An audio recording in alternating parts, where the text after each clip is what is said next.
আসসালামু আলাইকুম।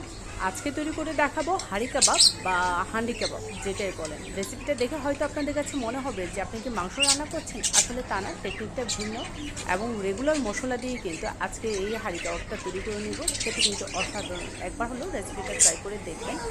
আর ভিডিওটা প্রথম থেকে শেষ দেখবেন, তাহলে আপনি বুঝতে পারবেন এটা হাঁড়ি কাবাব না মাংস রান্না করা। তাহলে চলুন রেসিপিটি দেখে নিই। আমি এখানে হাড় চর্বি ছাড়া মাংস নিয়েছি 1.5 কেজি। আর এটাকে আমি ছোটো টুকরা করে কেটে নিয়েছি, আপনারা চাইলে একটু লম্বা করে কেটে নিতে পারেন। আর আমি এখানে 1.5 চা চামচ মরিচের গুঁড়া অ্যাড করে দিচ্ছি। আর দিয়ে দিচ্ছি এখানে ধনে গুঁড়া 1 চা চামচ, জিরে গুঁড়া দিয়ে দিচ্ছি 1 চা চামচ, গোলমরিচের গুঁড়া দিয়ে দিচ্ছি 1/2 চা চামচ, লবণ পরিমাণ মতো, হলুদের গুঁড়া 1 চা চামচ, গরম মশলা গুঁড়া দিয়ে দিচ্ছি এখানে 1/2 চা চামচ, আদা বাটা 1/2 টেবিল চামচ, রসুন বাটা 1 টেবিল চামচ, টক দই 1 টেবিল চামচ। এই তো ছিল একদম ঘরে থাকা রেগুলার মশলা, যেটা দিয়ে আপনারা সব সময় মাংসটা রান্না করেন। আজকে সেটা দিয়েই কিন্তু কাবাবটা তৈরি করে নেব, তবে টেকনিকটা একটু ফলো করব অন্যরকম। এটাকে ভালো করে মাখিয়ে নিতে হবে যেন একদম মাংসের ভেতর মশলাটা ভালোভাবে লেগে যায়। আর একদম যখন একটু কষিয়ে কষিয়ে মাখিয়ে নেবেন, তখন কিন্তু দেখবেন যে মাংসর মধ্যে মশলাটা বেশ ভালোভাবেই লেগে গেছে। দেখতেই পাচ্ছেন আমি এটা কীভাবে করে নিয়েছি। আর আপনার হাতে সময় থাকলে এটা কিন্তু একদিন আগে করে রাখতে পারেন। এটার মধ্যে আমি আরও কিছু মশলা অ্যাড করব।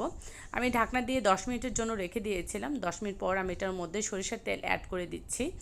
যেহেতু আমি বলছি অনেক সহজ করে রেসিপিটা শেয়ার করব, সেজন্য একদম সহজ পদ্ধতিটা আমি ফলো করছি। সরিষার তেলটা দিয়ে ভালো করে এটাকে মাখিয়ে নিয়ে তারপর কিন্তু আপনি চাইলে নর্মাল চেম্বারে রেখে দিতে পারেন, মানে নর্মাল ফ্রিজে রেখে দিতে পারেন। আমি একদিন পর নর্মাল ফ্রিজ থেকে কিন্তু মাংসটাকে বের করে নিয়েছি আর পরিমাণ মতো পানি অ্যাড করে দিচ্ছি। এমন পানি দিবেন যেন মাংসটা একটু ভেসে থাকে, কিছুটা ডুবে থাকে। একটু সরিষার তেল অ্যাড করে দিচ্ছি আমি আবারও।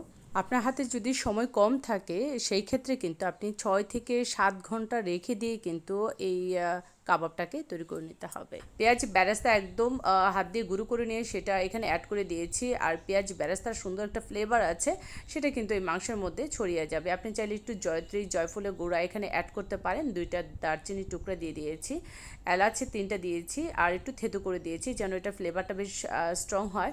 কাবাব চিনি দিয়ে দিচ্ছি এখানে 4টা, দেখতে একটু নাকের ফুলের মতো হয়, এটা কিন্তু গোলমরিচ না। আর দিয়ে দিচ্ছি এখানে 3টা লং। আর এই পর্যায়ে কিন্তু আপনি চাইলে খোসা সহ পেঁপে বাটা 1 চা চামচ এখানে ব্যবহার করতে পারেন। মাংসটা তাড়াতাড়ি সেদ্ধ হয়ে যাবে। আবার কাঁচামরিচও অ্যাড করে দিয়ে আপনি কিন্তু চুলায় বসিয়ে দিতে পারেন। আর আমি পরিমাণ মতো পানি অ্যাড করে দিয়ে তারপর কিন্তু আমি চুলায় মাংসটা বসিয়ে দিয়েছি। আর ঢাকনাটা খুলে কিছুক্ষণ পর পর এটাকে নেড়ে চেড়ে মাংসটা রান্না করে দিচ্ছি। আর এখন কিন্তু ফ্লেমটা হাই আছে। আর এখন দেখতে দেখা যাচ্ছে যে আমি মাংস রান্না করে নিচ্ছি, কিন্তু আসলে তা না। আপনি শেষের দিকে দেখবেন যে কাবাবটা কতটা লোভনীয় হয়। আর যখন ঝোলটা শুকিয়ে গেছে দেখতেই পাচ্ছেন কতটা লোভনীয় হয়েছে। আর এই মশলাটাও কিন্তু একদম মাংসের গায়ে গায়ে লেগে যাবে, একদম একটু শুকনো শুকনো করে ফেলতে হবে। একটা পর্যায়ে দেখবেন যে এটা একটু শুকনো শুকনো হয়ে গেছে, কিন্তু আসলে শুকনো করবেন না, একেবারে শুকিয়ে ফেললে কিন্তু এটা খেতে ভালো লাগবে না। দেখতেই পাচ্ছেন মাংসটা সেদ্ধ হয়ে গেছে আর মশলাটাও একদম মাংসের গায়ে লেগে গেছে। একটু ভাজা ভাজা করে নেবেন, লালচে করে, কিন্তু একবার ড্রাই করে ফেলা যাবে না, তাহলে খেতে ভালো লাগবে না। কাবাবের মধ্যে স্মোকি ফ্লেভারটা না হলে ভালো লাগে না। স্মোকি ফ্লেভারটা কীভাবে করে নেবেন সেটা আমি আপনাদেরকে বলে দিচ্ছি।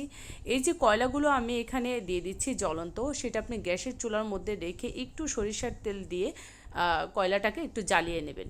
এখন হয়তো আপনাদের মনে প্রশ্ন আসতে পারে যে কয়লার মধ্যে সরিষার দিয়ে জ্বালিয়ে নিলে একটু আগুন ধরে যাবে। হ্যাঁ, এটা আগুন ধরে যাবে, কিন্তু একটু পরেই দেখবেন কয়লাটার ভিতরে আগুনটা থেকে যাবে।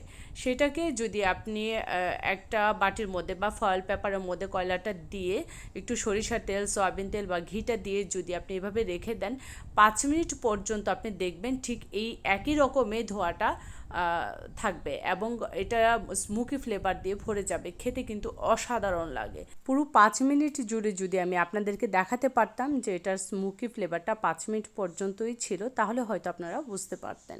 আর আপনাদের সুবিধার্থে কিন্তু আমি এটা শেয়ার করেছি। 5 মিনিট পর আমি কিন্তু ঢাকনাটা খুলে নিচ্ছি, দেখতেই পাচ্ছেন কতটা স্মোকি হয়ে আছে এখনও। আর আমার কাবাবটা কিন্তু একদম রেডি সার্ভ করার জন্য। আর এখানে আমি ফয়েল পেপারে একটা বাটি তৈরি করে নিয়েছিলাম, সেটার মধ্যেই কিন্তু আমি কলাটা দিয়েছি। দেখতেই পাচ্ছেন কতটা লোভনীয় হয়েছে এই হাঁড়ি কাবাবটা। আর একদম সহজ রেসিপিতে শেয়ার করেছি, আশা করছি আপনাদের কাছে ভালো লেগেছে। ভিডিওটি ভালো লাগলে লাইক, শেয়ার, কমেন্ট এবং সাবস্ক্রাইব করতে ভুলবেন না। এরকমই নিত্য নতুন রেসিপি পেতে পাশে থাকা নোটিফিকেশন বেলটি অন করে রাখবেন। ঘরে থাকা রেগুলার মশলা দিয়ে একটা অসাধারণ হাঁড়ি কাবাব তৈরি করা যায়, সেটা আপনারা দেখে নিশ্চয়ই বুঝতে পারছেন। নান, বাটার নান, চালের রুটি, আটার রুটি, পরোটা, এই সব কিছুরই কিন্তু রেসিপি আমার চ্যানেলে দেওয়া আছে, আপনারা চাইলে সেই রেসিপিগুলো দেখে নিতে পারেন। আজকের মতো এখানেই, আল্লাহ হাফেজ।